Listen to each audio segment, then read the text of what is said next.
تو انہوں نے کہا الخلفاء ابو بکر وعمر وعثمان وعلی، تو خلفاء ابو بکر، عمر، عثمان اور علی ہیں. تو ان سے کہا گیا تم معاویہ، تو انہوں نے کہا کہ علی کے زمانے میں علی رضی اللہ تعالیٰ عنہ سے زیادہ خلافت کا حقدار کوئی نہیں تھا، اور اللہ تعالیٰ معاویہ پر رحم فرمائے. اس لیے ہمیں ان لوگوں کی روش سے دور رہنا چاہیے جو حضرت معاویہ رضی اللہ تعالیٰ عنہ کے اوپر کیچڑ اچھالتے ہیں، مختلف قسم کی ناسوا گفتگو کرتے ہیں. یہ اہل سنت والجماعت کا منہج نہیں ہے. آپ سنیے، ابن مبارک رحمۃ اللہ علیہ سے پوچھا گیا، عبداللہ بن مبارک، ان سے پوچھا گیا معاویہ رضی اللہ تعالیٰ عنہ کے بارے میں، تو کہا میں اس آدمی کے بارے میں کیا کہوں کہ جب رسول اللہ صلی اللہ علیہ وسلم نے کہا سمع اللہ لمن حمدہ، کہ اللہ نے اس کی سن لیا جس نے اس کی تعریف کی، تو اس شخص نے نبی اکرم صلی اللہ علیہ وسلم کے پیچھے کہا ربنا ولک الحمد. پوچھا گیا عبداللہ بن مبارک سے کہ کون افضل ہیں، معاویہ یا عمر بن عبد العزیز، کون افضل ہے؟ بہت سارے لوگ یہ سوال کرتے ہیں. سنیے عبداللہ بن مبارک کا جواب، قال تراب في منخر معاوية مع رسول الله صلى الله عليه وسلم خير وأفضل من عمر بن عبد العزيز. کہ معاویہ کے نام میں، دونوں نتنوں میں اللہ کے رسول صلی اللہ علیہ وسلم کے ساتھ جو مٹی لگ گئی ہے نام میں، وہ مٹی عمر بن عبد العزیز سے بہتر اور افضل ہے. عبداللہ بن مبارک اپنے وقت کے امام تھے، بہت جلد و قلب امام تھے.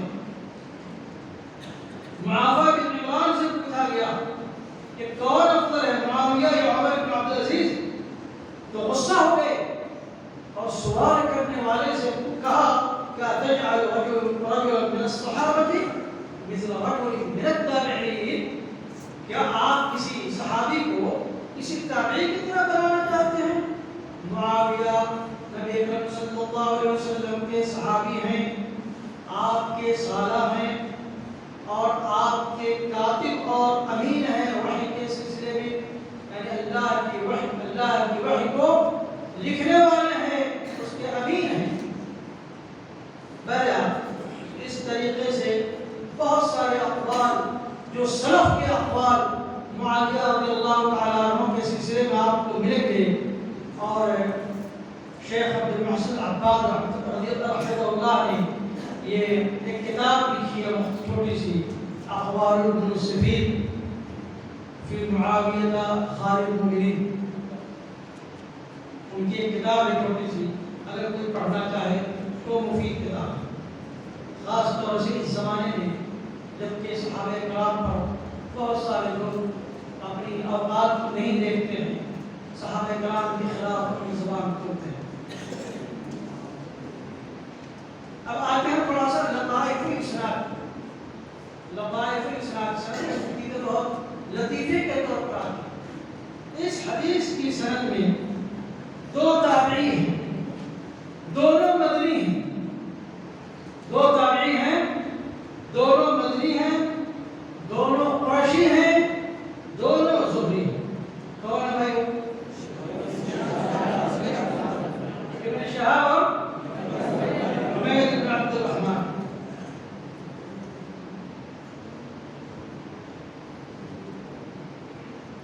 اچھا، اس حدیث میں جو ہے اوپر والی جو آدھی سند ہے اس میں سب قریشی ہیں، اور نیچے والی جو آدھی سند ہے وہ موالی ہے. موالی سمجھتے ہیں؟ مولا کی جماعت، آزاد کردہ غلام. آزاد کردہ غلام تھے، جب اللہ نے علم سے نوازا تو دیکھیے کہاں تک پہنچے.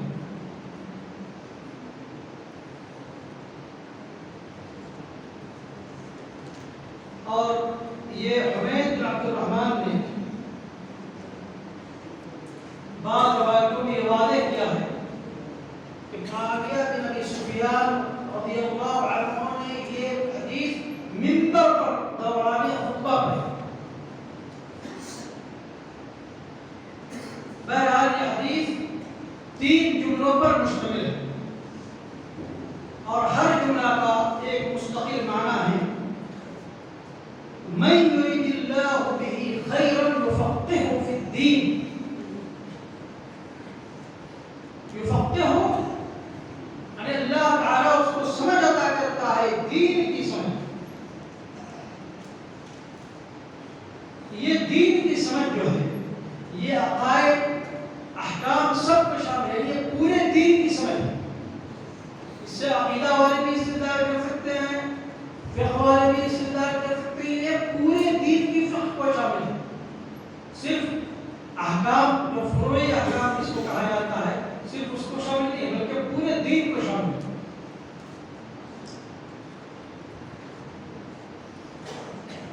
اس کا مطلب یہ ہے کہ جس کو دین کی سمجھ حاصل نہیں ہے، جو اسلام کو نہیں سیکھتا ہے، وہ خیر سے محروم ہے.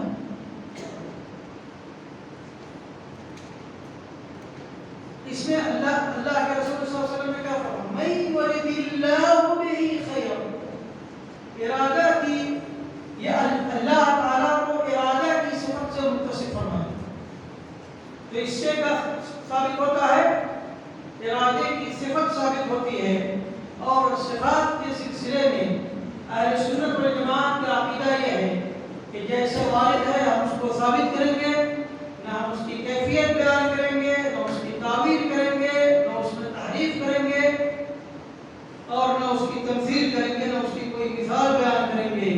جیسا کہ اللہ تعالی نے فرمایا لیس کمثلہ شیء وهو السمیع البصیر. یہ ہے بنیادی قاعدہ اسماء و صفات کے باب میں دیا ہے.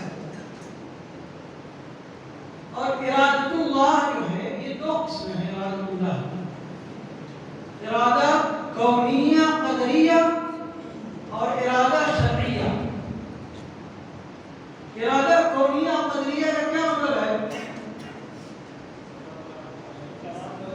کیا جو ارادہ کونیہ قدریہ ہے اس کو واقع ہو کر کے رہنا ہے، لہذا وہ ہر چیز کو شامل ہے. یہ اس کی ان چیزوں کو بھی شامل ہے جن کو اللہ تعالیٰ پسند کرتا ہے، ان چیزوں کو بھی شامل ہے جن کو اللہ تعالیٰ جن سے اللہ بغض رکھتا ہے. تو یہ ہر ایک چیز کو شامل ہے. لیکن جو ارادہ شرعیہ دینیہ ہے یہ ان چیزوں کے ساتھ خاص ہے جن کو اللہ تعالیٰ پسند کرتا ہے، لیکن اس کا واقع ہونا ضروری نہیں ہے. یعنی ارادہ کونیہ جو ہے عام ہے، محبوب کے لیے بھی مقبول کے لیے بھی. اور دوسری بات کیا ہے کہ ارادہ کونیہ کو واقع ہو کر کے رہنا ہے. اور ارادہ دینیہ شرعیہ جو ہے وہ صرف محبوب کے ساتھ خاص ہے، محبوب چیزوں کے ساتھ، اور اس کا واقع ہونا ضروری نہیں ہے. دوسرا جو ٹکڑا ہے وَلَن تَزَالَ هَذِهِ الْأُمَّةُ قَائِمَةً عَلَى أَمْرِ اللَّهِ لَا يَضُرُّهُم مَّن خَالَفَهُم حَتَّىٰ يَأْتِيَ أَمْرُ اللَّهِ. امت کا کیا معنی ہوتا ہے؟ امت کا 2 معنی. کیا کیا؟ امت الدعوہ اور امت الاجابہ. امت الدعوہ کا مطلب یہ ہے کہ جتنے بھی انس و جن نبی اکرم صلی اللہ علیہ وسلم کی بعثت سے لے کر قیامت تک پیدا ہوں گے، سب کے سامنے یہ دعوت پیش کی جائے گی اسلام کی، اور سب کے سب امت دعوت میں داخل. امت الاجابہ مسلمان ہیں جنہوں نے اس دعوت کو قبول کیا. تو یہاں پر امت سے مراد امت الاجابہ، یہاں پر امت سے مراد امت الاجابہ ہے. اور نبی اکرم صلی اللہ علیہ وسلم کو سارے انس و جن کے لیے بعثت سے لے کر قیامت تک جتنے انس و جن پیدا ہوں گے سب آپ کی دعوت کے دائرے میں آتے ہیں. وَلَن تَزَالَ هَذِهِ الْأُمَّةُ. تو کیا یہ پوری امت اللہ کے حکم پر قائم رہے گی؟ تو یہ جو یہ لفظ عام ہے لیکن اس کا معنی کیا ہے؟ خاص. اس سے مراد بعض الامہ، جیسا کہ دوسری حدیثیں دلالت کرتی ہیں لا تزال طائفة من امتی، طائفة من امتی. اس کا مطلب یہ ہے کہ پوری امت نہیں بلکہ امت میں سے ایک جماعت ہوگی، اور اسی جماعت کو طائفہ منصورہ کہا جاتا ہے. اس جماعت کو کیا کہتے ہیں؟ طائفہ منصورہ.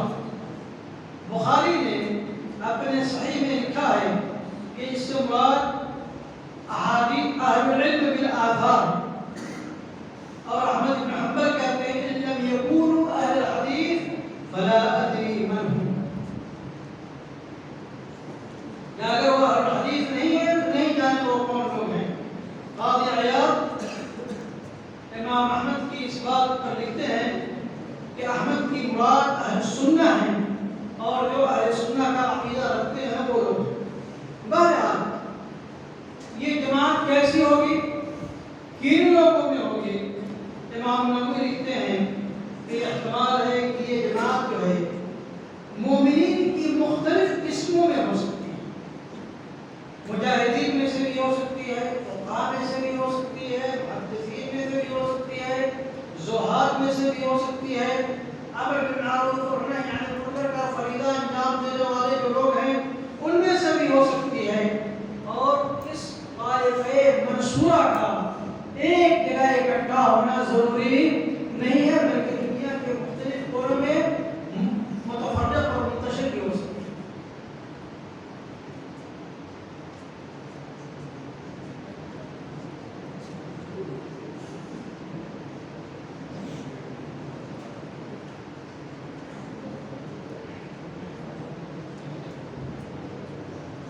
اس حدیث میں جو ایک لفظ استعمال ہوا ہے علی امر اللہ ولا تزال هذه الامة قائمة على امر الله لا يضرهم من خالفهم حتى يأتي امر الله. دو امر اللہ استعمال ہوا ہے دو جگہ، دیکھ رہے ہیں آپ لوگ؟ دونوں کا الگ معنی.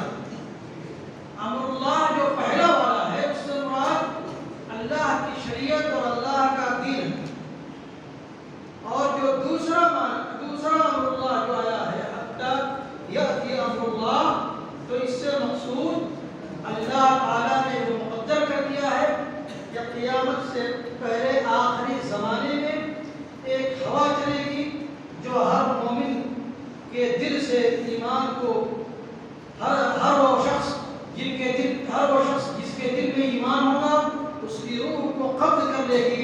تو جب مومنین اس دنیا سے رخصت ہو جائیں گے تو شرار الناس اس دنیا میں باقی رہیں گے اور انہیں پر قیامت قائم ہوگی.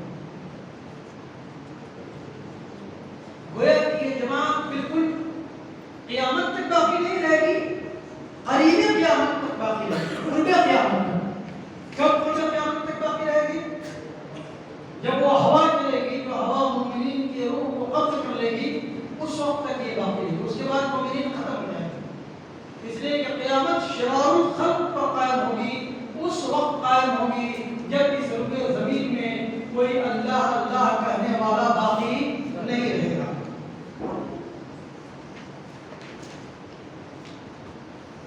بہرحال اس حدیث میں بہت سارے مسائل آپ مسترد کر سکتے ہیں، جیسے طلب علم کی ترغیب ہے، اس میں ذکر بھرا گیا ہے، علماء کی فضیلت ہے دوسرے لوگوں کے اوپر، تفقہ فی الدین کی فضیلت ہے دوسرے لوگوں کے اوپر، اللہ تعالیٰ کے لیے صفت الارادہ کا اثبات ہے،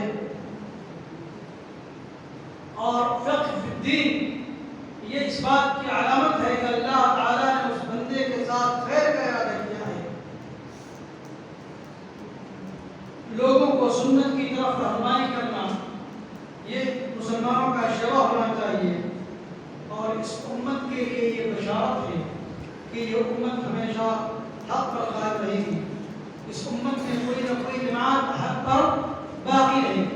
اور اسی لیے اس حدیث سے علماء نے اجماع کی حجیت پر استدلال کیا ہے کہ جب ایک جماعت حق پر باقی ہے اور جب پوری امت کسی بات پر متفق ہو گئی تو اس کا مطلب یہ ہے کہ وہ اجماع برحق ہے، کیونکہ پوری کی پوری امت گمراہی پر اکٹھا نہیں ہو سکتی۔ ایک دوسرا مسئلہ علماء نے اس سے مستنبط کیا ہے کہ اگر کسی مسئلے میں 2 یا 3 قول ہو یا 5 قول ہو متقدمین کا، تو متقدمین کے جتنے اقوال ہیں ان اقوال کے دائرے سے باہر نکل کر کوئی آپ نیا قول نہیں پیش کر سکتے۔ جمہور اہل علم کی رائے یہ ہے، اکثر علماء کی رائے یہ ہے کہ جو متقدمین جن کا اختلاف اگر کسی مسئلے میں ہے تو جن اقوال کو متقدمین نے کہا ہے آپ اسی میں، آپ کا قول اگر انہی کے اقوال کے دائرے میں ہے تو ٹھیک ہے، اور اگر ان اقوال سے باہر نکل کر کوئی بات کہہ رہے ہیں تو غلط ہے۔ اس لیے کہ اس کا مطلب یہ ہے اس زمانے میں کوئی جماعت اس مسئلے میں حق پر نہیں تھی۔ اب آتے ہیں دوسری حدیث۔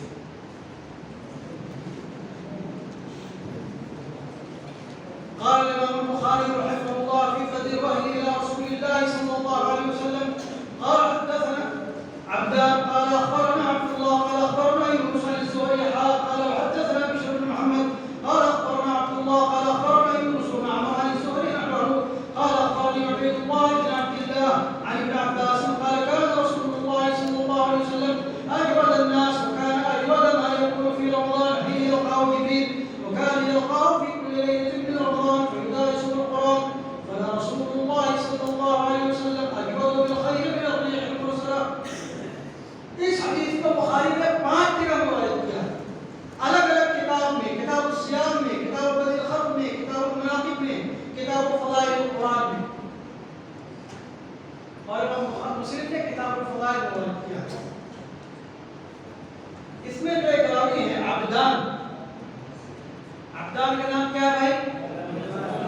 عبداللہ بن عثمان، اور عبدان کا لقب ہے، یہ مروزی تھے، یہ مروزی تھے، اور عبداللہ بن عثمان اور کسی کا نام ہے، کسی دل قدر عالم کسی کا بھی، عبداللہ بن عثمان،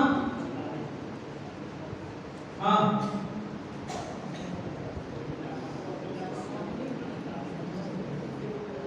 ابو بکر صدیق رضی اللہ تعالیٰ عنہ کا نام کیا ہے؟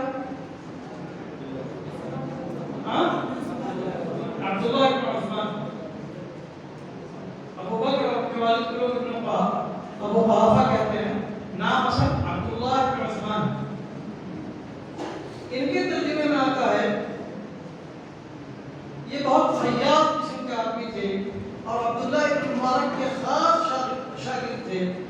انہوں نے اپنی زندگی میں 1 لاکھ درہم خرچ کیا، اللہ درہم صدقہ کیا۔ وہ کہتے ہیں، سنیے غور سے، کہ ہم سے کسی بھی شخص نے کوئی حاجت طلب نہیں کیا مگر میں اس کے لیے اپنی ذات پیش کیا، اپنی ذات سے اس کی خدمت کی، اور اگر اپنی ذات سے خدمت نہیں کر سکا تو اپنے مال سے اس کی خدمت کیا، اور اگر اپنے مال سے خدمت میں کامیاب نہیں ہو سکا تو اپنے اخوان سے مدد طلب کیا، اور اگر یہ بھی نہیں کر سکا تو بادشاہ تک میں ان کی حاجت کو لے کر یعنی سماجی خدمت کا جذبہ اس قدر تھا۔ اور ان کے جو استاد تھے عبداللہ بن مبارک رحمۃ اللہ علیہ،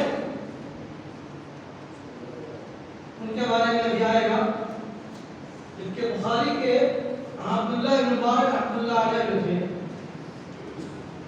یہ عبداللہ بن مبارک المروزی التمیمی الحنظلی، ان کے بارے میں حافظ ابن حجر نے تقریب التہذیب میں جو بات کہی ہے، اور کسی کے بارے میں کیا کہا ہے؟ ثقۃ، آدھے درجن سے بات گنائے ہیں، مکمل 6 خوبیاں گنائے، اس کے بعد کیا کہا سنیے گا، ثقۃ فقیہ عالم جواد مجاہد. کتنا گنایا؟ 6. اتنا گنانے کے بعد پھر ابن حجر رحمۃ اللہ علیہ کا اطمینان نہیں ہوا تو کیا کہا؟ جمعت فیہ خصال الخیر، ان میں خیر کی خصلتیں اکٹھا ہو گئی تھی.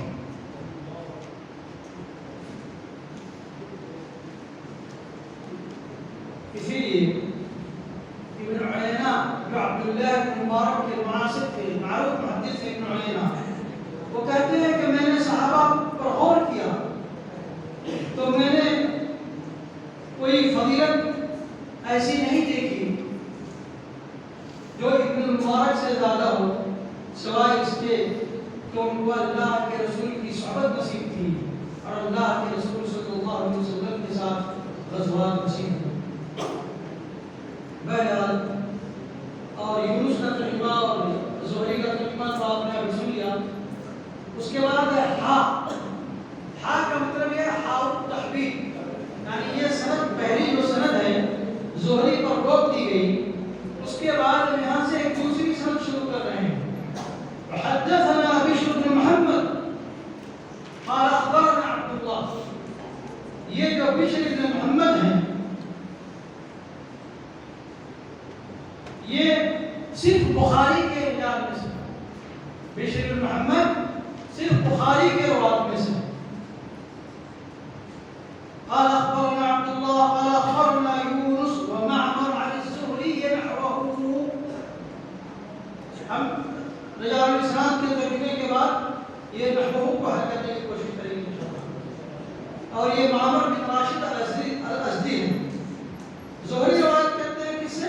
قال اخبرني عبيد الله بن عبد الله بن عتبة بن مسعود. عبيد الله بن عبد الله قال لنا عبيد الله بن عبد الله بن عتبة بن مسعود الخزري.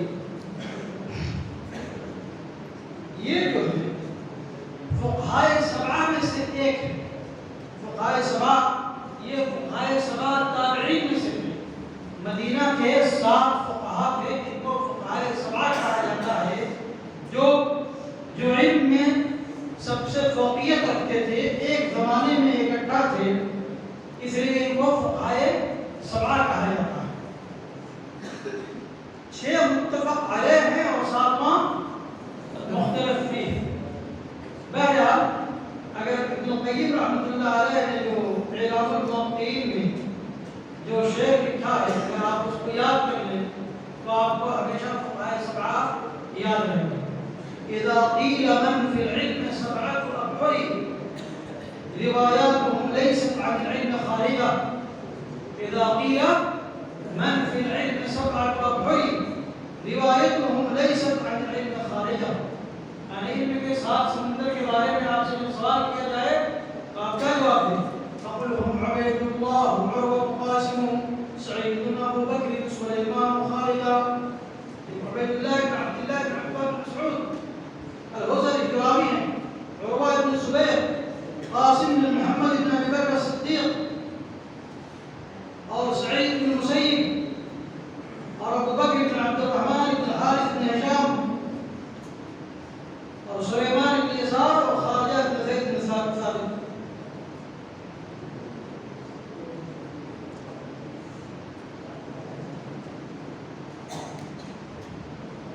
کہاں سے آواز آ رہی ہے؟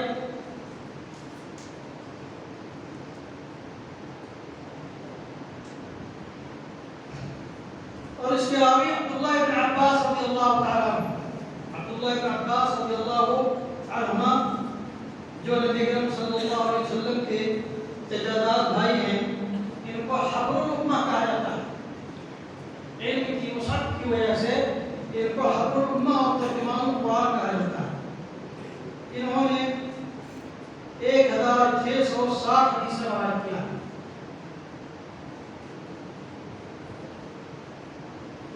جیسا کہ میں نے کہا کسی صحابی کا ترجمہ دیکھنا ہو جس میں احادیث کی تعداد بھی دیکھنا ہو تو آپ کس کتاب کی طرف رجوع کریں گے؟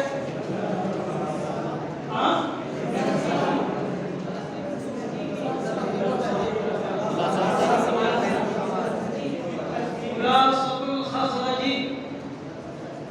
خلاصۃ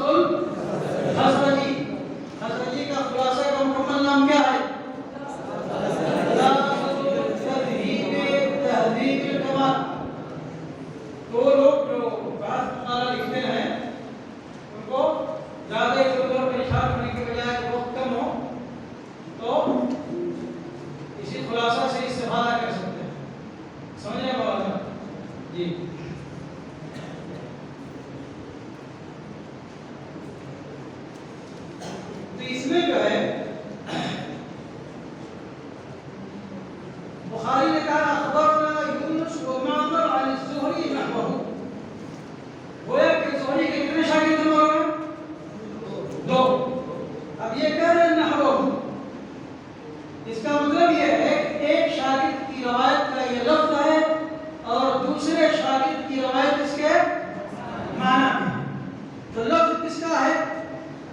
یونس کی روایت کا ہے، اور معنی کس کی روایت کا ہے؟ اور معمر کی روایت بالمعنی ہے. اچھا، جبکہ حافظ ابن حجر رحمۃ اللہ علیہ نے لکھا ہے کتاب التیمم میں کہ بخاری کا جو تعامل ہے اس طرح کا صیغہ استعمال کرنے میں، اس کے استقراء سے یہ پتہ چلتا ہے کہ جب وہ کئی لوگوں سے ایک حدیث کو روایت کریں تو لفظ کس کا رہتا ہے؟ آخری راوی کا ہوتا ہے. اس قاعدے کے مطابق کس کا ہونا چاہیے؟ یہاں معمر کا. لیکن چونکہ یہاں معمر کے ساتھ نحوہ کا لفظ استعمال کر دیا گیا ہے، اس لیے یہ لفظ کس کا ہوگا؟ یونس کا ہوگا. تو یہی مقصود ہے امام بخاری کا کہ یونس کا لفظ ہے اور معمر کی روایت اسی کے ہم معنی ہے. كان رسول الله صلى الله عليه وسلم أجود الناس أي أكثر الناس جودا. نبی اکرم صلی اللہ علیہ وسلم سب سے زیادہ سخی تھے. نبی اکرم صلی اللہ علیہ وسلم سب سے زیادہ سخی تھے. وكان أجود ما يكون في رمضان. اکثر روایتوں میں اجود رفع کے ساتھ کہا گیا ہے اور بعض روایت میں اجود نصب کے ساتھ بھی کہا گیا ہے. بہرحال دونوں کو پڑھنے میں کوئی حرج نہیں ہے جب روایت ثابت ہے. یعنی نبی اکرم صلی اللہ علیہ وسلم کی فیاضی اور سخاوت رمضان کے زمانے میں زیادہ ہوتی ہے. یعنی پہلے کہا کہ نبی اکرم صلی اللہ علیہ وسلم لوگوں میں سب سے زیادہ فیاض اور سخی اور جواد تھے. پھر بعد میں کہا کہ آپ رمضان میں آپ مزید سخی ہو جاتے تھے. تو اس میں یہ بتانا مقصود ہے کہ ایسا نہ ہو کہ کچھ لوگ یہ سمجھ بیٹھے ہیں کہ یہ سارا جو سخا صرف رمضان میں تھا. اسی وہم و خیال کو دور کرنے کے لیے سب سے پہلے یہ لفظ کیا گیا کہ کان رسول اللہ صلی اللہ علیہ وسلم اجود الناس. رمضان میں سخاوت و فیاضی میں اضافہ اس لیے ہو جاتا تھا کہ یہ رمضان نیکیوں کا موسم بہار ہے. اسی میں اللہ تعالیٰ کی کتاب قرآن کریم کا نزول ہوا ہے اور جبریل امین آ کر کے آپ کے ساتھ قرآن کریم کا مدارسہ کرتے تھے. تو آپ کے جود و سخا کی کیفیت جو ہوتی تھی اتنی زیادہ اس کیفیت کو بیان کیا ہے کہ فرسول اللہ صلی اللہ علیہ وسلم اجود بالخیر من الريح المرسلہ. کہ نبی اکرم صلی اللہ علیہ وسلم اس رحمت والی ہوا سے بھی زیادہ فیاض و سخی رہتے تھے کہ جو رحمت والی ہوا جس کو اللہ تعالیٰ بھیجتا ہے تاکہ بارش نازل ہو اور اس بارش کا فیض پوری زمین کو پہنچے. اسی طریقے سے نبی اکرم صلی اللہ علیہ وسلم کی سخاوت کا فیض بہت عام ہوتا تھا. یہاں پر ریح کی صفت مرسلہ بیان کی گئی تاکہ یہ بتایا جا سکے کہ اس طریقے سے اس ریح کا اس ہوا کا فائدہ بالکل عام ہوتا ہے. اسی طریقے سے نبی اکرم صلی اللہ علیہ وسلم کا جو جود تھا، جود و کرم، اس کا رفع بھی بہت عام ہوتا تھا اور شامل ہوتا تھا. تو جبریل امین جب آتے تھے تو آپ کے ساتھ قرآن کریم کا مدارسہ کرتے تھے. پڑھتا کون تھا؟ سنتا کون تھا؟ کہتے ہیں کہ یہ مدارسہ جو تھا دونوں طرف سے تھا، دو طرفہ تھا. ابن عباس کی جو حدیث ہے بخاری میں، اس سے یہ پتہ چلتا ہے کہ نبی اکرم صلی اللہ علیہ وسلم کی جانب سے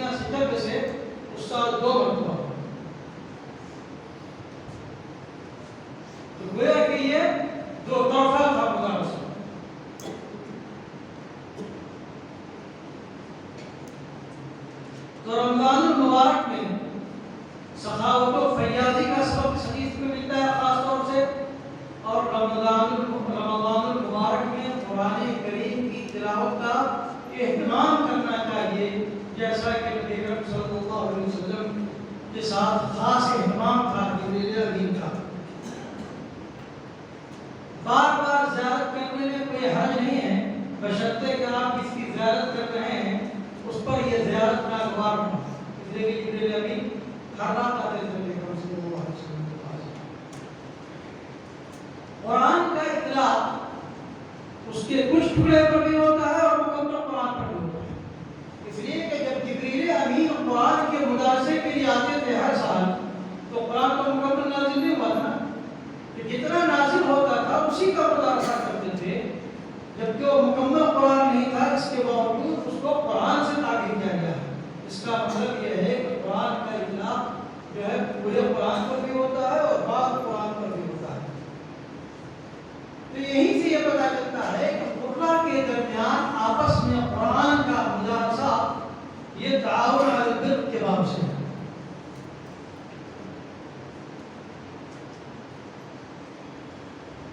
اچھا، اس میں صرف لفظ رمضان کا استعمال کیا گیا، وَكَانَ أَجْوَدَ مَا يَكُونُ فِي رَمَضَانَ، شہر رمضان نہیں کہا گیا۔ اس میں ان لوگوں پر رد ہے جو کہتے ہیں کہ صرف رمضان کہنا درست نہیں ہے، بلکہ رمضان کے جس کو کہنا ہو وہ ماہ رمضان یا شہر رمضان کہے۔ حالانکہ بہت ساری حدیثوں میں صرف رمضان کا لفظ آیا ہے بغیر شہر کے، جیسے اس حدیث میں من صام رمضان ایمانا واحتسابا، من قام رمضان ایمانا واحتسابا۔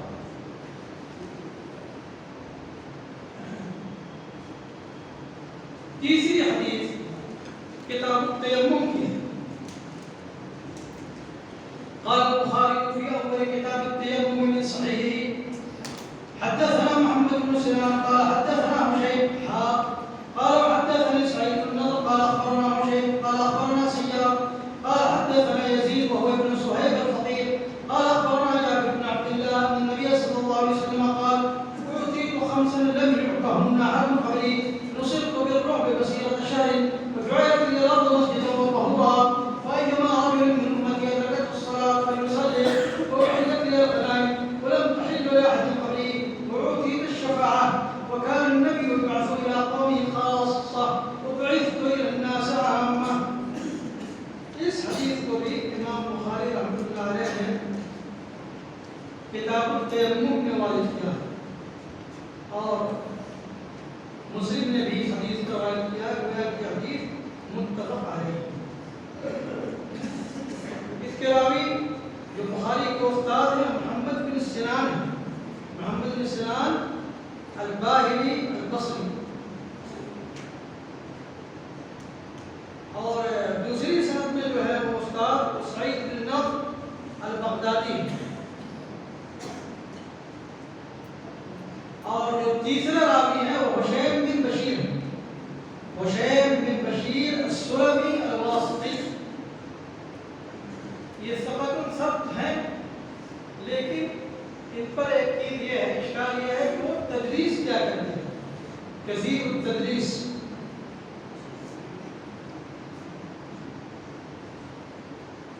اور ان کی جو روایتیں ہیں زہری سے اس پر کلام ہے۔ بہرحال حسین کی روایت جو زہری سے ہے صحیحین میں سے، ان میں ایک صحیحین میں وہ روایات میں سے کوئی روایت نہیں۔ چوتھے راوی سیار بن ابی سیار، یہ بھی رجال جماعہ میں سے یعنی کتب ستہ کے راوی ہیں۔ پانچویں راوی یزید الفقیر ہیں، یعنی یزید بن صہیب الکوفی المعروف بالفقیر۔ کیا مطلب ہے فقیر کا؟ یعنی مانتے جو کہتے ہیں کہ فقیر اس لیے ان کو کہا جاتا تھا کہ وہ فقار قہر کی جو ہڈی ہے اس ہڈی میں ان کو درد تھا جاتا، اس لیے ان کو فقیر کہتے تھے۔ اس طرح کی جو چیزیں آتی ہیں راویوں کے سلسلے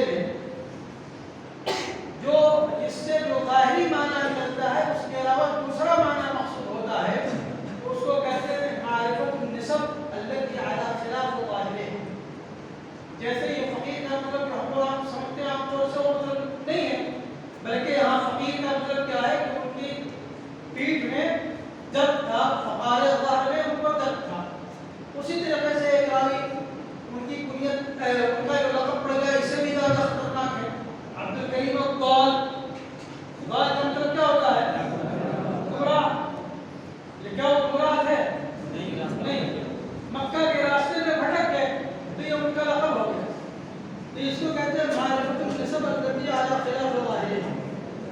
اور جابر بن عبداللہ رضی اللہ تعالیٰ عنہ اس حدیث کے راوی ہیں. اور یہ جابر بن عبداللہ یہ مکثرین سبعہ میں سے یعنی ان 7 صحابہ کرام میں سے ہیں جنہوں نے بہت زیادہ حدیثیں روایت کیا. یہ مکثرین سبعہ یہ صحابہ میں سے ہیں. اور فقہائے سبعہ کن میں سے ہیں؟ تابعین میں سے. والمكثرون في رواية الأثر أبو هريرة يلي ابن عمر وأنا صدق البحر كالخضري جابر وزوجة النبي. اس حدیث میں بھی تحویل کا صیغہ استعمال کیا گیا ہے. اور جیسا کہ میں نے حافظ بن حجر کا قول آپ کے سامنے ذکر کیا کہ بخاری کے صنیع سے جو طریقہ ہے اس سے یہ واضح ہے کہ لفظ کس کا ہوتا ہے عام طور سے آخری کا ہوتا ہے. اللہ یہ کہ جہاں منصوص ہو جائے کہ نہیں لفظ فرا کا ہے. اگر منصوص نہیں ہے تو لفظ کس کا ہوگا؟ آخری کا. نبی اکرم صلی اللہ علیہ وسلم نے یہ حدیث کب فرمائی؟ دوسری روایت مسند احمد بن عمرو بن شعیب عن جدہ کی روایت ہے نبی عن جدہ کہ نبی اکرم صلی اللہ علیہ وسلم نے یہ غزوہ تبوک کے موقع سے کہا. آپ صلی اللہ علیہ وسلم نے کیا کہا؟ اعطیت خمسا لم يعطهن احد قبلی کہ مجھے ایسی 5 چیزیں دی گئی ہیں جو کسی کو اس سے پہلے نہیں دی. تو کیا نبی اکرم صلی اللہ علیہ وسلم کے جو خصائص ہیں صرف 5 ہی ہیں؟ حافظ ابن حجر رحمۃ اللہ علیہ نے فتح الباری میں خصائص کو جب گنانا شروع کیا ہے تو 17 پہنچایا ہے.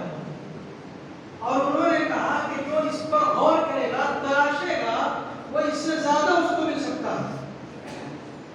اور کہا انہوں نے کہ ابو سعید نیسابوری نے اپنی کتاب شرف المصطفیٰ میں اس کو 60 خصائص گنایا ہے. 60. سیوطی کہتے ہیں کہ جب انہوں نے حافظ بن حجر کا یہ کلام پڑھا کہ جو تلاشے گا اس کو اور زیادہ ملے گا تو انہوں نے اس کو تلاشنا شروع کیا اور ایک مستقل تعریف لکھی جس کا نام ہے النموذج اللبیب فی خصائص الحبیب.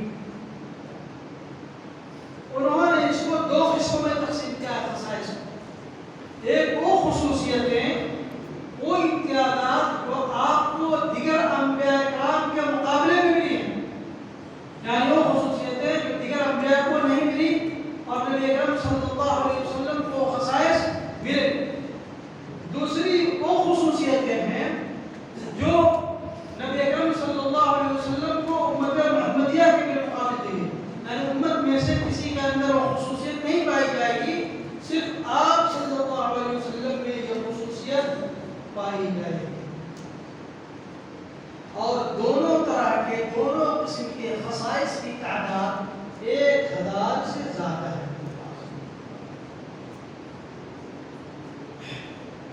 تو آخر 5 ہی کا ذکر شریف میں کیوں ہے؟ تو جن کے یہاں مفہوم العدد کی حجت نہیں ہے ان کے یہاں اس میں کوئی اشکال ہی نہیں ہے اس لیے کہ مفہوم العدد کی حجت ہی نہیں ہے. اور اگر ایک جمع کی صورت یہ بھی نکالی جا سکتی ہے کہ آپ کو پہلے 5 کی اطلاع تھی 5 خصوصیات سے آپ کو مطلع کیا گیا تھا پھر بعد میں آپ کو مزید خصوصیات سے مطلع کیا گیا.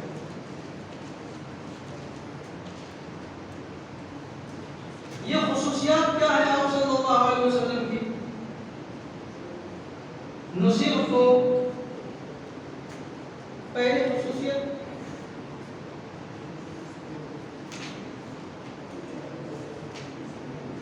حدیث کے جو الفاظ نصیب کو بالرعب سیرت الشہر، پہلی خصوصیت یہ ہے کہ نبی اکرم صلی اللہ علیہ وسلم کا جو رعب و دبدبا تھا، دشمن کے دل میں جو آپ کا خوف تھا، اللہ تعالیٰ ان کے دلوں میں خوف ڈال دیتا تھا کہ جب آپ چلتے تھے تو آپ کے آگے آگے 1 مہینے کی مسافت تک جتنے لوگ، جتنے دشمنان ہوتے تھے، سب کے دلوں میں اللہ تعالیٰ رعب ڈال دیتا تھا،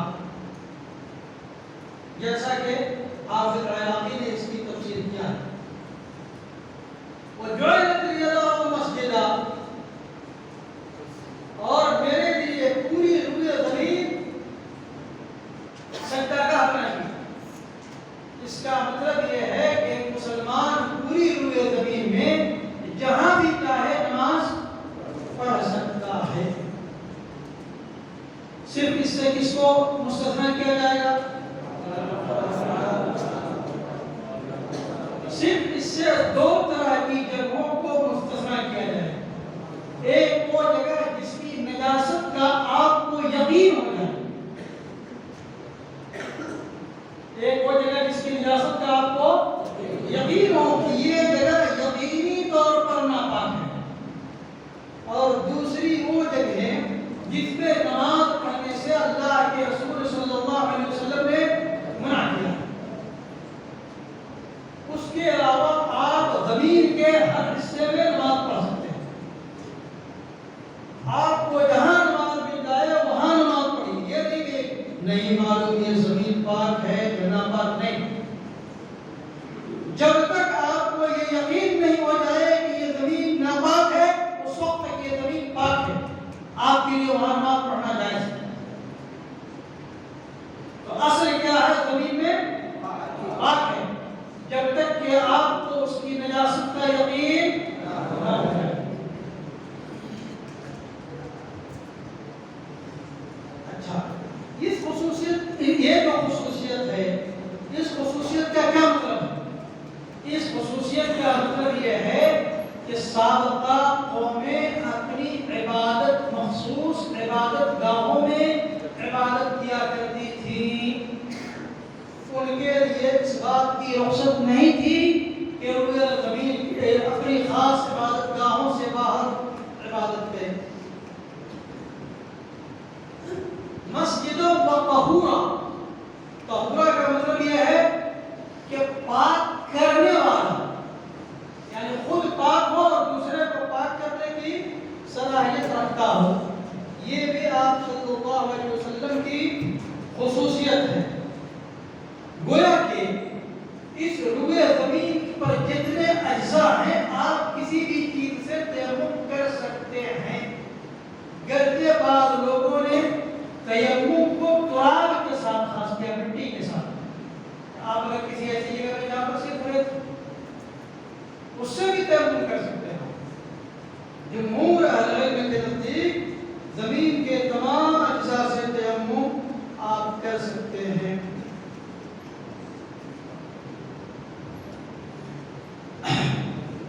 وَأَيُّمَا رَجُلٍ أَدْرَكَتْهُ مِنْ أُمَّتِهِ الصَّلَاةَ فَلْيُصَلِّ، پہلے جو ذکر کیا گیا کہ میرے لیے اس روئے زمین کو مسجد بنایا گیا، تو ایسا نہ ہو کہ کسی کو یہ شبہ ہو جائے کہ یہ خصوصیت صرف نبی کریم صلی اللہ علیہ وسلم کی تھی، امتیوں کو یہ خصوصیت حاصل نہیں ہے۔ تو اللہ کے رسول صلی اللہ علیہ وسلم نے اس کے بعد جو فرمایا ایما رجل من امتی ادرکت الصلاۃ فلیصلی، اس سے یہ وحی دور ہو گیا کہ یہ صرف نبی کے ساتھ خاص نہیں ہے، بلکہ اس خصوصیت میں امت بھی شریک ہے۔ وَأُحِلَّتْ لِيَ الْمَغَانِمُ وَلَمْ تَحِلَّ لِأَحَدٍ قَبْلِي، مغانم یہ مغنم کی جمع ہے، مال غنیمت جو کفار سے جنگ کے میدان میں لیا جاتا ہے۔ تو جو پہلی قومیں ہیں، پہلی قومیں، ان میں سے بعض قومیں ایسی تھی جن کو جہاد کی اجازت ہی نہیں کیا سکتا، تو جب جہاد کی اجازت ہی نہیں دی تو ان کو مال غنیمت کہاں سے ملے؟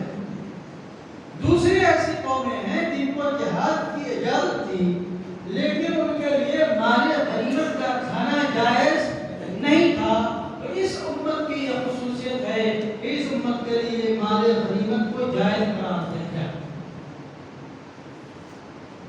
اعطیت الشفاعۃ، مجھے شفاعت نصیب کی گئی، شفاعت دی گئی۔ یہ شفاعت کی مختلف قسمیں ہیں، جن میں سے بعض قسمیں نبی اکرم صلی اللہ علیہ وسلم کے ساتھ خاص ہیں، جیسے شفاعت عظمیٰ، یعنی جب سارے لوگ میدان محشر میں ہوں گے، نفسی نفسی کا عالم ہوگا، انبیاء اکرام کے پاس جائیں گے، کوئی سفارش کرنے کے لیے تیار نہیں ہوگا تو نبی اکرم صلی اللہ علیہ وسلم سفارش کے لیے تیار ہوں گے، سجدے میں گر جائیں گے، اللہ تعالیٰ آپ کی شفاعت کو قبول کرے گا۔ تو یہ وہ شفاعت ہے جو آپ کے لیے خاص ہے۔ اسی طریقے سے نبی اکرم صلی اللہ علیہ وسلم اپنے چچا ابو طالب کے سلسلے میں شفاعت کریں گے تو اللہ تعالیٰ ان کے عذاب میں تخفیف کر دے گا، یہ بھی آپ کے ساتھ خاص شفاعت ہے۔ اسی طریقے سے گویا کہ اگر کوئی شخص اپنے چچا میں کسی نے چچا کافر ہے تو سوچے کہ ہم اپنے چچا کے لیے سفارش کریں، لیکن ویسا نہیں، یہ نبی اکرم صلی اللہ علیہ وسلم کے ساتھ خاص ہے۔ وَبُعِثْتُ إِلَى النَّاسِ عَامَّةً، نبی اکرم صلی اللہ علیہ وسلم کی جو بعثت ہے وہ تمام لوگوں کے لیے، آپ صلی اللہ علیہ وسلم کی بعثت کے زمانے سے لے کر قیامت کے دن تک جتنے انس و جن پیدا ہوں گے سب آپ کی بعثت کے مخاطب ہیں۔ گویا اس حدیث میں جو بیان ہے وہ یہ ہے کہ اللہ تعالیٰ نے اپنے نبی کو خصوصیات سے نوازا ہے، تو ان خصوصیات کو اس میں بیان کیا گیا، اور نبی اکرم صلی اللہ علیہ وسلم نے ان خصوصیات کا خود ذکر کیا۔ گویا کہ اگر انسان کے اوپر اللہ تعالیٰ نعمتیں نچھاور کرتا ہے، نعمتوں سے نوازتا ہے، تو نعمت پر شکریہ کے لیے، نعمت کو بیان کرنے کے لیے اگر کوئی شخص اس کا ذکر کرتا ہے تو اس میں کوئی حرج نہیں ہے، لیکن اگر کوئی شخص فخریہ ذکر کرتا ہے تو مذموم ہے۔ فخریہ اگر کوئی شخص ذکر کرتا ہے تو مذموم ہے۔ اسی طریقے سے جیسا کہ میں نے پہلے کہا، پھر اس بات کو دہراتا ہوں، اس لیے کہ بہت سارے لوگ اس مسئلے میں تعلق کے شکار ہیں کہ زمین کا اصل کیا ہے ہمارا؟ پاکی ہے۔ گویا کہ زمین کے کسی بھی حصے میں آپ نماز پڑھ سکتے ہیں، صرف اس سے مستثنیٰ کن چیزوں کو کیا گیا ہے؟ دو چیزوں، نمبر ایک جس کی نجاست کا آپ کو یقین ہو جائے، نمبر دو جہاں نماز پڑھنے سے نبی اکرم صلی اللہ علیہ وسلم نے روک دیا ہے۔ اچھا، اس میں کچھ چیزوں کا تعلق ماضی سے ہے، ان کا تعلق مستقبل سے ہے، تو اسی کو غیبیات کہتے ہیں کہ اللہ کے رسول صلی اللہ علیہ وسلم نے ماضی کے امور کو یا مستقبل کے امور کو جو بتایا ہے، ہمارا اس پر ایمان ہونا چاہیے۔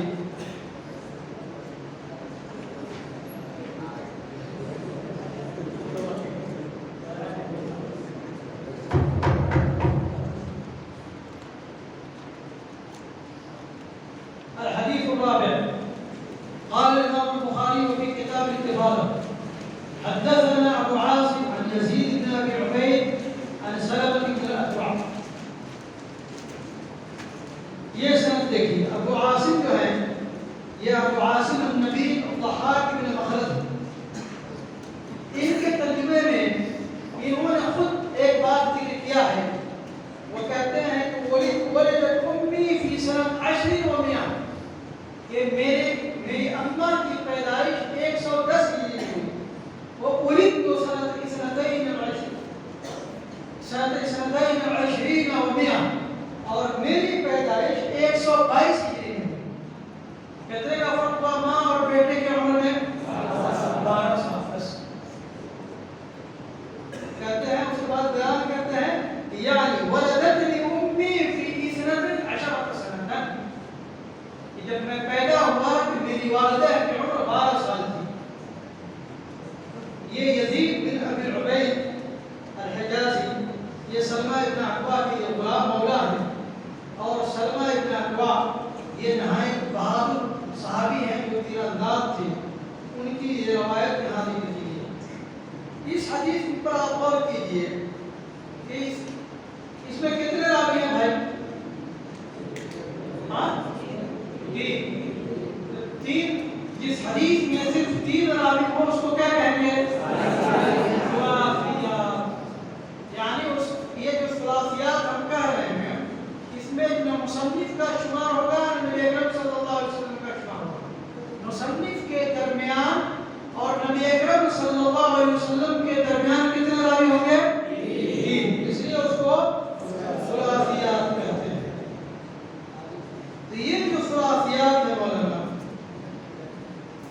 یہ سب سے پہلی بات تو یہ ہے کہ اس میں جو تینوں راوی ہیں تینوں کتب ستہ کے راوی ہیں. تینوں کتب ستہ کے راوی ہیں. ثلاثیات کے متعلق یہ سمجھیے کہ یہ عالی سند ہے اور محدثین وہ عالی سند کی تلاش ہوتی ہے. لیکن یہ علی اتفاق ہے کہ کتب ستہ میں سے بخاری کے اندر ثلاثیات کی تعداد 22 ہے. ثلاثیات کی تعداد 22 ہے اور علماء نے ثلاثیات البخاری کے نام سے باضابطہ الگ کتابیں مستقل کتابیں لکھی ہیں. یہ 22 حدیثیں کب ہے؟ تکرار کے ساتھ. اور اگر تکرار ختم کر دیا جائے تو 16.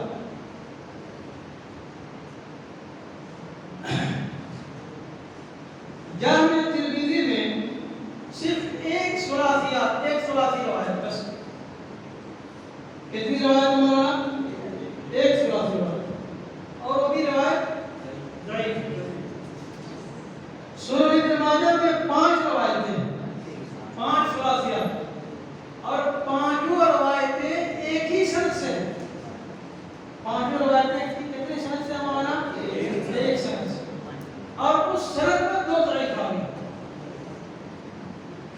گویا کہ اگر یعنی ترمذی میں ایک بھی ضعیف، ابن ماجہ میں 5 بھی ثلاثیات وہ بھی ضعیف، گویا کہ صرف بخاری میں ثلاثیات ہیں.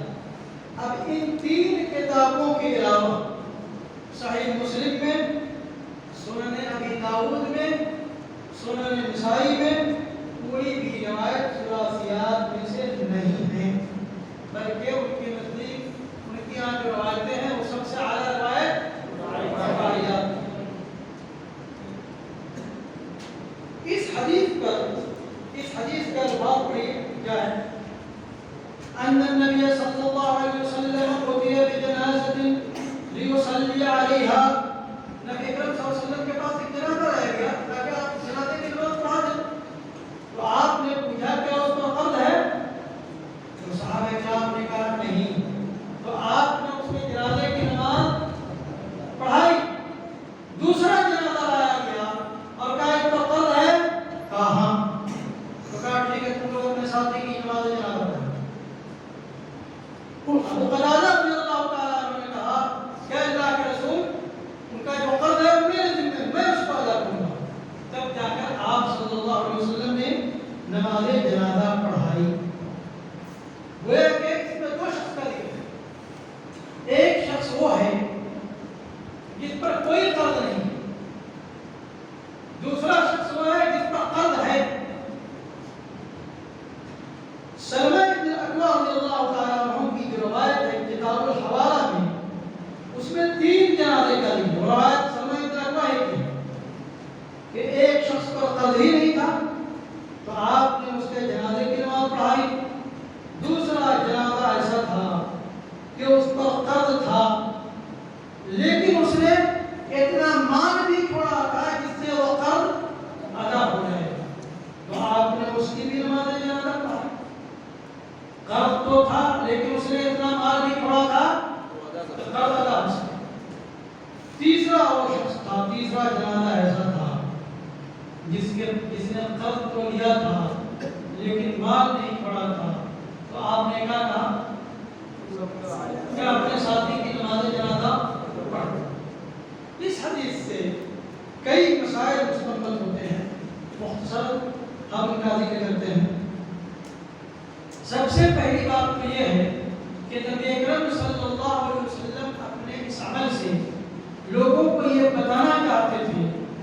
کہ انسان قرض کے سلسلے میں احتیاط کرتے، بغیر ضرورت کے قرض نہ لے، اور اگر قرض لیتا ہے تو اس کو ادا کرے۔ ایسا نہیں کہ آپ کا مقصود یہ تھا کہ اس پر کوئی جنازہ نہ پڑھے، آپ جنازہ آپ نے نہیں پڑھا، تو اس طرح لوگوں کو اس پہ دو مصلحتیں جمع ہوئی کہ آپ مسلمانوں کو کہا کہ آپ جنازے کی نماز پڑھ لو، اپنے بھائی کے لیے دعا کرو، اور آپ نے نہیں پڑھا، اس میں یہ مصلحت تھی کہ تاکہ لوگ دین کے سلسلے میں حد سے تجاوز نہ کریں، دین کے سلسلے میں خوف نہ ہو۔ اس میں دوسرا مسئلہ یہ ہے کہ اگر کوئی شخص ذمہ داری لے لیتا ہے، کفالت کر لیتا ہے کہ بھائی اس کا یہ قرض میرے ذمہ ہے، تو پھر اس کو رجوع کرنے کا حق حاصل نہیں۔ کیوں؟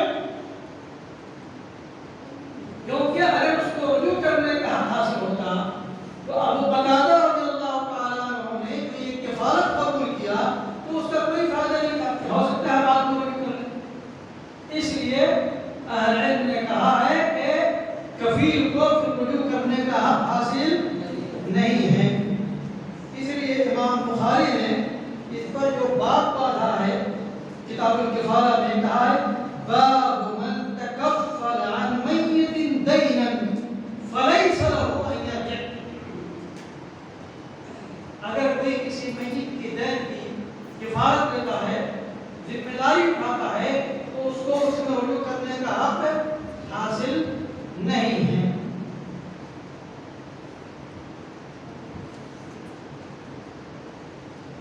یہ جو حکم تھا کہ اللہ کے رسول صلی اللہ علیہ وسلم کہتے تھے کہ آپ جنازے کی نماز پڑھ لو، ہم نہیں پڑھیں گے، یہ حکم فتوحات سے پہلے تھا، جب مسلمانوں کے بیت المال میں مال نہیں ہوا کرتا تھا۔ جب مسلمانوں کے پاس مال آنے لگا، فتوحات کا سلسلہ شروع ہوا، تو حکم بھی بدل گیا۔ جیسا کہ صحیحین میں حضرت ابو ہریرہ رضی اللہ تعالیٰ عنہ کی روایت ہے، وہ کہتے ہیں کہ رسول اللہ صلی اللہ علیہ وسلم کے پاس ایک جنازہ لایا گیا، اس کے اوپر قرض تھا۔ آپ صلی اللہ علیہ وسلم نے پوچھا کیا اس شخص نے اپنے قرض کے لیے اتنا مال چھوڑا ہے جس سے اس کے قرض کی ادائیگی ہو جائے؟ آپ کا یہ معمول تھا کہ پوچھتے تھے کہ قرض ہے تو کیا اس کے پاس اتنا مال ہے تو اس سے اس کے قرض کی ادائیگی ہو جائے؟ تو اگر آپ کو یہ بتا دیا جاتا تھا کہ اس کے پاس اتنا مال ہے جس سے اس کے قرض کی ادائیگی ہو سکتی ہے تو آپ نماز پڑھتے تھے جانے، اور اگر نہیں تو مسلمانوں سے کہتے تھے کہ آپ اپنے ساتھی کی جنازے کی نماز پڑھ لو، یہ آپ کا معمول تھا۔ اس کے بعد کیا ہوا؟ فَلَمَّا فَتَحَ اللَّهُ عَلَيْهِ الْفُتُوحَ، جب اللہ تعالیٰ نے فتوحات کا سلسلہ شروع کیا تو آپ کیا کہتے ہیں؟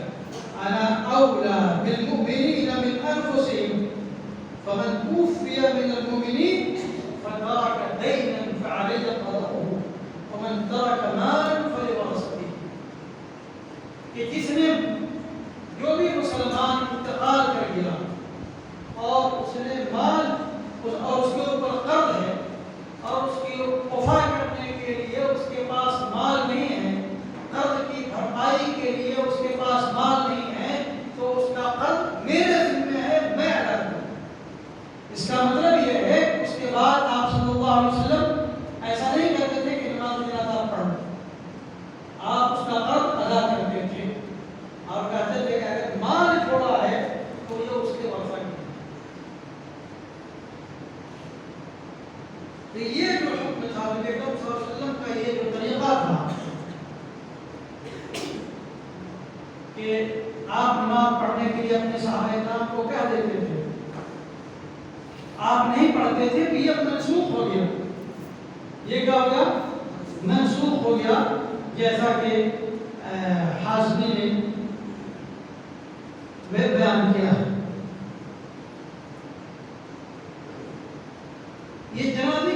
نماز ہے، جنازے کی نماز، تجہیز، تکفین، دفن، یہ مردے کے میت کے جو عام حقوق ہیں، اکثر حقوق کا تعلق فروض کفایہ سے ہے۔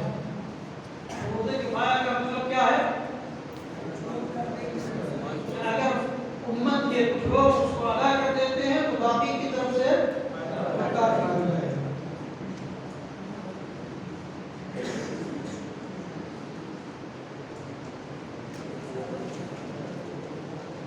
پانچویں حدیث ہے، قال امام بخاری فی کتاب الجہاد باب یکتب للمسافر مثل ما كان يعمل في الإقامة۔ قال حدثنا مخلد بن الفضل قال حدثنا يزيد بن هارون قال حدثنا العوام قال حدثنا إبراهيم بن إسماعيل السكسكي قال سمعت أبا بردة واصطحب هو ويزيد بن أبي كبشة في سفره، فكان يزيد يعني يزيد بن أبي كبشة يسوق في السفر، فقال أبو بردة سمعت أبا موسى مرارا يقول قال رسول الله صلى الله عليه وسلم إذا مرض العبد أو سافر كتب له مثل ما كان يعمل مقيما سنة۔ اس میں جو مخلد بن الفضل جو راوی ہیں وہ صرف بخاری کے روایت میں سے ہیں، اور یزید بن ہارون الواسطی یہ کتب ستہ کے روایت میں سے ہیں۔ حدثنا العوام، یہ عوام ابن حوشب ہے، بخاری میں کوئی ایسا راوی دوسرا نہیں ہے جس کا نام عوام، یہ اکیلے راوی ہے۔ بخاری کے روایت میں یہ اکیلے ایسے راوی ہیں جن کا نام عوام ہے، ثقافت فاضل راوی ہے۔ ابراہیم ابو اسماعیل السکسکی، یہ بہرحال ان پر یہ ایسے راوی ہیں جن کے حفظ پر کلام کیا گیا ہے، جن کے حفظ پر کلام کیا گیا ہے، مگر بخاری نے اس طرح کے روایت کی زیادہ حدیثیں نہیں لیا ہے، اور یہ لوگ اس طرح کی حدیثیں جو بخاری وغیرہ کچھ آئی ہیں یہ در حقیقت اس کا تعلق انتقاء سے ہے۔ انتقاء کا مطلب کیا ہے؟ انتخاب۔ بھائی آپ آم کے مہینے میں آپ جاتے ہوں گے خریدنے تو کچھ آم سستا رہتا ہوگا اور وہی آم تھوڑا سا بہت پورا صاف ستھرا ہے، تھوڑا سا مہنگا رہتا ہے۔ تو جو آم خریدنے میں جو ماہر ہے اسی خراب میں سے دو چار ایک کے جی نکال دیتا ہے، اور جب آپ کا ساتھی آپ کے جھگڑے میں آئے گا تو کہے گا کہ 100 روپے میں خریدو، میرا 80 روپے میں دیکھو کیا فرق ہے، اور واقعی جب آپ دیکھیے گا تو اس میں کوئی فرق نہیں رہے گا، کیا فرق ہوگا تو نہ کوئی فرق ہوگا۔ کیوں ایسا ہوا؟ اس لیے کہ اس کے پاس جو ہے انتقاء کی صلاحیت موجود ہے کہ کیسے چنے گا۔ تو یہ امام بخاری اس فن کے ماہر امام تھے، تو انہوں نے اس طرح کی حدیثوں کا انتقاء کیا ہے، انتخاب کیا ہے۔ اور یہ ابو بردہ ابن ابی موسیٰ الاشعری ہیں، اور یزید ابن ابی کبشہ جو آئے ہیں ان کا روایت وہ راوی نہیں ہے حدیث کے۔ ابو بردہ اس حدیث کو کس سے روایت کرنے والا؟ ابو موسیٰ الاشعری سے۔ یزید بن ابی کبشہ کا اس لیے یہاں دکھایا ہے کہ یزید بن ابی کبشہ ابو بردہ کے ساتھ سفر میں تھے اور وہ سفر میں روزہ رکھتے تھے، تو ابو بردہ نے ان کے سامنے ابو موسیٰ الاشعری کی یہ حدیث بیان فرمائی۔ گویا کہ یزید بن ابی کبشہ کا تعلق اسناد سے نہیں ہے، ابو بردہ ڈائریکٹ ابو موسیٰ الاشعری رضی اللہ تعالیٰ عنہ سے روایت کرتے ہیں، اور ابو موسیٰ الاشعری کا نام عبداللہ بن قیس ہے، یہ ذی النقد صحابی ہے۔ ان کے مرویات کی تعداد دیکھنا ہو، بخاری میں ان کی روایت کتنی ہے، مسلم میں ان کی روایت کتنی ہے، تو کہاں دیکھیں گے؟ خلاصۃ التدریب تہذیب الکمال، مختصر اس کو کیا کہتے ہیں؟ خلاصۃ الخزرجی۔ اور خزرج کو جانتے ہو نا؟ ہاں، تو خزرج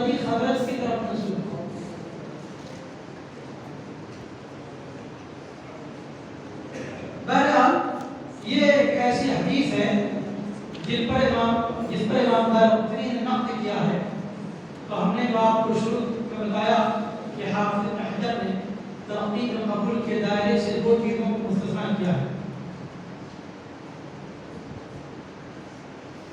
یہ حدیث بیٹا اپنے باپ سے روایت کرتا ہے۔ کون بیٹا بھائی؟ ابو بردہ، وہ اپنے باپ سے روایت کرتا ہے۔ اور مصطلح کی کتابوں میں ایک بحث آتی ہے روایت الآباء عن الابناء۔ یہ حدیث، اس حدیث کا امام بخاری نے جہاد میں کو ذکر کیا۔ عام طور سے سفر کے آداب سے متعلق جو حدیثیں ہوتی ہیں، محدثین یا تو اس کو کتاب الجہاد میں ذکر کرتے ہیں اور کچھ لوگ کتاب الحج میں ذکر کر دیتے ہیں۔ کیوں بھائی؟ اس لیے کہ حج کا بھی سفر مبارک ہے اور جہاد کا بھی سفر مبارک ہے، تو مجاہدین کو بھی ان احکام کو جاننے کی ضرورت پڑتی ہے اور حجاج کرام کو بھی ان احکام کو جاننے کی ضرورت پڑتی ہے۔ اس لیے ان حدیثوں کو کتاب الجہاد میں عام طور سے ذکر کیا جاتا ہے۔ اس حدیث کا مطلب یہ ہے کہ اگر کوئی آدمی حالت اقامت میں یا حالت سفر میں اگر نیک کام کرتا تھا اور وہ آدمی مسافر ہو گیا یا کبھی مریض ہو گیا تو اس کو اس عمل کا ثواب ملے گا جو وہ حالت اقامت میں کرتا تھا یا حالت صحت میں کرتا تھا، بشرطے کہ اس آدمی میں یہ نیت ہو کہ کاش اگر آج میں بیمار نہیں ہوتا تو میں اس نیک کام کو انجام دیتا، کاش کہ اگر آج مجھے یہ سفر کی مشغولیات نہیں ہوتی تو میں اس نیک کام کو انجام دیتا۔ گویا کہ العاجز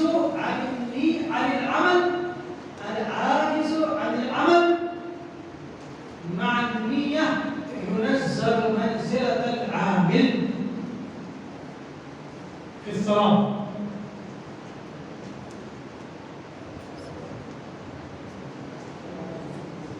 گویا کہ اس حدیث میں یہ پتہ چلتا ہے کہ علمی مسائل کا، دینی مسائل کا مذاکرہ ہونا چاہیے، جیسا کہ ابو بردہ اور ان کے ساتھ جو ان کے رفیق سفر تھے ان کے ساتھ ہوا، لیکن دلائل کی روشنی میں ہوا۔ اور یہ بندے کی کمزوری کی دلیل ہے تو اس کو مرد لاحق ہوتا ہے تاکہ یہ پتہ چل سکے کہ کوئی خالق ہے اور کوئی مخلوق ہے۔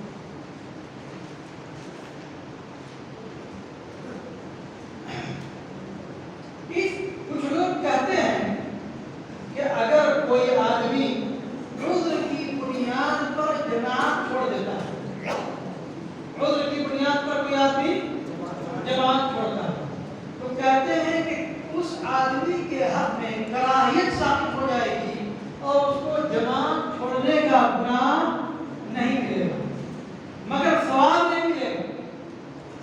تو اس حدیث میں اس قول کے قائلین پر رد ہے کہ اگر اس نے کسی عذر کی بنیاد پر اگر جماعت چھوڑی ہے تو نہ اس کو گناہ بھی نہیں ہوگا، بلکہ اگر اس کے اندر نیت ہے کہ کاش میں اگر یہ عذر نہیں ہوتا تو میں جماعت کے ساتھ جماعت پڑھتا تو اس کو جماعت کا ثواب بھی ملے گا۔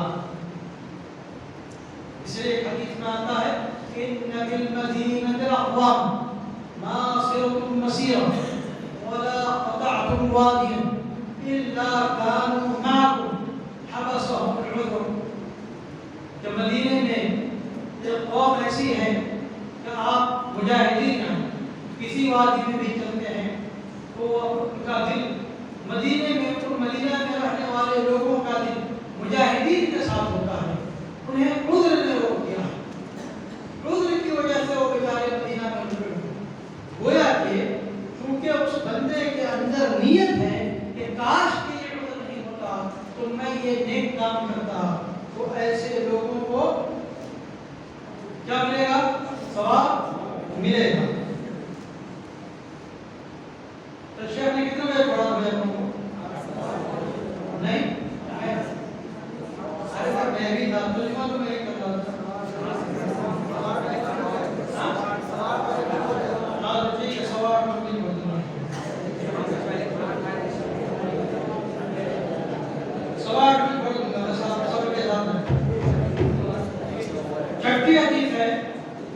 قال البخاري في كتاب فضائل الصحابة قال حدثنا سليمان بن حرب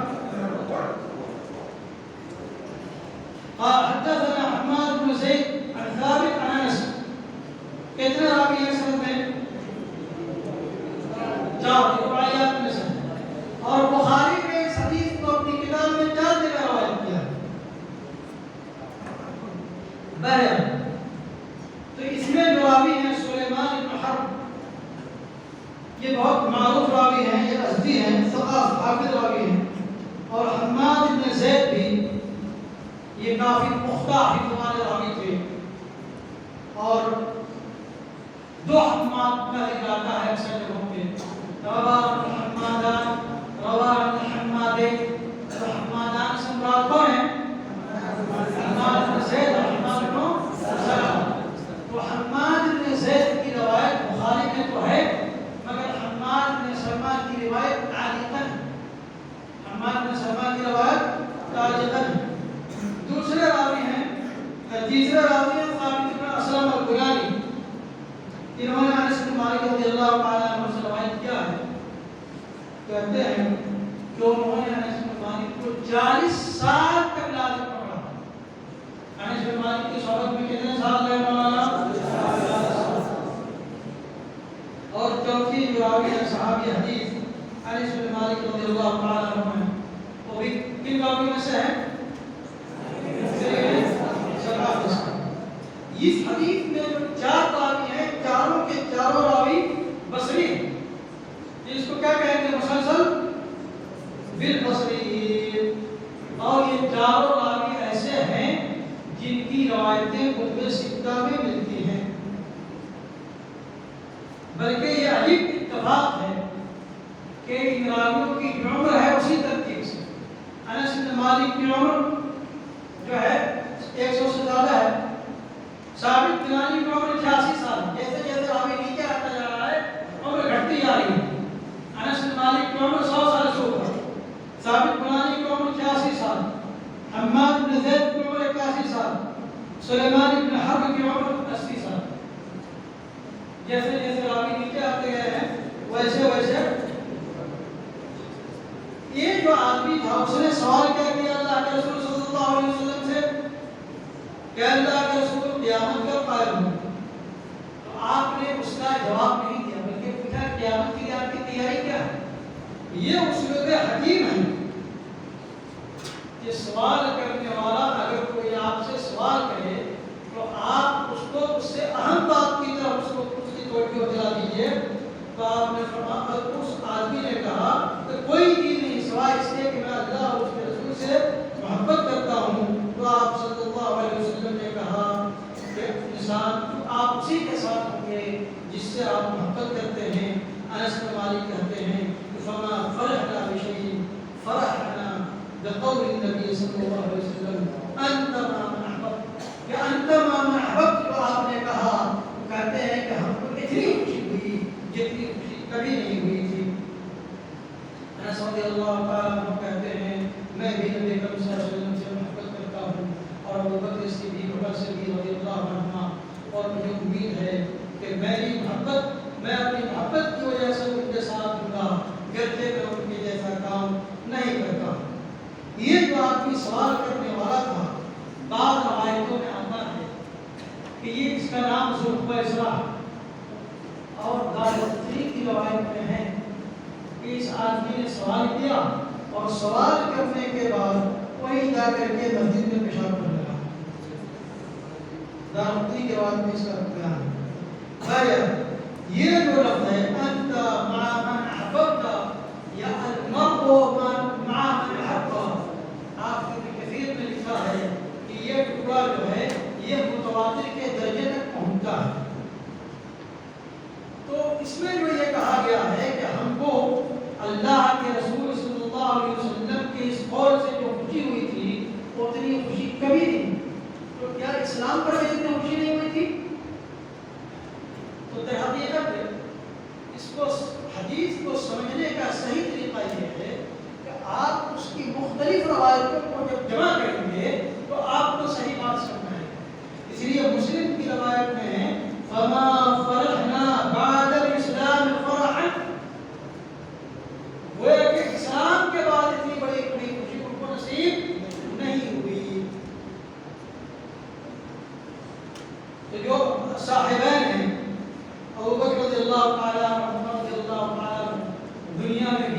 ساتھ تھے اور آخرت اور تربت میں قبر میں بھی آپ کے ساتھ ہیں، عاقبات میں دونوں، اور جنت میں بھی آپ کے ساتھ ہوں گے۔ اور انبیاء اور مرسلین کے بعد سب سے افضل یہی دونوں لوگ ہیں۔ اس میں ایک بات یہ ہے، آخری بات کہہ کر کے اپنی بات ختم کر رہا ہوں، کہ اس کا مطلب یہ ہے کہ صحابہ کرام کے دلوں میں شیخین کا یہ جو مقام تھا، اسی مقام کا تقاضا تھا جو بات رسول مالک رضی اللہ تعالیٰ عنہ۔ تو صحابہ کرام کے دل میں ان کی اتنی عظمت تھی، اور ہمارے بعض لوگ سمجھتے ہیں کہ ہم امت مسلمہ میں سے ہیں، ان لوگوں کو کافر سمجھتے ہیں، نعوذ باللہ من ذلک۔ اللہ تعالیٰ سے دعا ہے کہ اللہ تعالیٰ ہمیں صراط مستقیم پر چلنے کی توفیق عطا فرمائے۔